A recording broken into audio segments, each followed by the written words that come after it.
বিগত সরকার সেনাবাহিনীর বিপক্ষে পুলিশকে শক্তিশালী করার চেষ্টা করেছিল বলে দাবি করেছেন সাবেক সেনা কর্মকর্তারা। সকালে রাজধানীর রাওয়া ক্লাবে retired armed forces officers welfare association আয়োজিত গেল জুলাই এবং আগস্টে বিপ্লবে সশস্ত্র বাহিনীর অবদান এবং বিপ্লবোত্তর ভূমিকা বিষয়ক সেমিনারে এ দাবি করেন তারা। বক্তারা বলেন, দেশের এ ক্রান্তিলগ্নে রাষ্ট্রযন্ত্রকে সহায়তা করতে প্রস্তুত এ বাহিনীর বর্তমান এবং সাবেক সদস্যরা।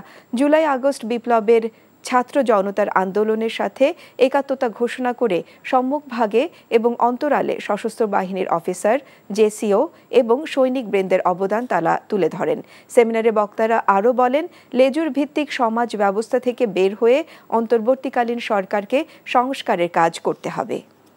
সশস্ত্র বাহিনী নিয়ে কি সোশ্যাল মিডিয়ায় কি পরিমাণ কটুবাক্য করা হয়েছে, কি পরিমাণ বাজে বাজে কথা বলা হয়েছে, এটা কেন বলা হয়েছে? আমাদের তো 99.999% সামরিক কর্মকর্তা, সৈনিক সৎ জীবনযাপন করেন। পুলিশ যেভাবে জানবে পরিণত হয়েছে কিছু অফিসার, বিপ্লব কুমার, এই যে হারুন, বেনজির, এদের মতো আমাদেরও মিলিটারিতে সেরকম জিয়াউল হাসান, সোহেল বা এরকম আরো কিছু অফিসার তৈরি হয়েছে। এনজিওর কিস্তি প্রথমবার বিকাশ পেমেন্ট করলেই 20 টাকা ইনস্ট্যান্ট ক্যাশব্যাক।